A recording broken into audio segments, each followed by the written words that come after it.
Before a flash flood surged through central Texas, killing over 130 people, Republican Senators Ted Cruz and John Cornyn voted to cut funding for weather forecast research, and Cruz authored the language behind the cuts. Both Cruz and Cornyn helped President Donald Trump pass his One Big Beautiful Bill, which Trump signed into law just hours before the flood.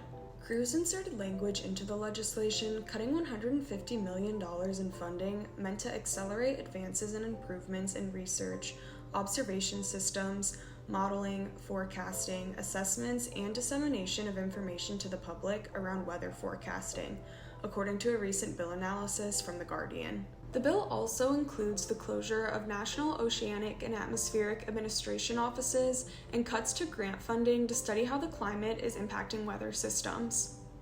Following the flood, Cruz emphasized the need for Texas to be proactive, but said there was a time and place for partisan finger-pointing and attacks, as Texans debate who's at fault for forecasters' failure to accurately predict the intensity of the rain and local and federal officials' slow responses to the flood. I will say, in the wake of every tragedy, there are things that are predictable. One of the things that's predictable is that you see some people engaging in, I think, partisan games and trying to blame their political opponents for a natural disaster. Cuts at the National Weather Service have also come under the microscope, as nearly 600 employees were laid off earlier this year as part of Trump and Elon Musk's DOGE initiatives, resulting in vacancies at 40% of weather forecasting offices across the country.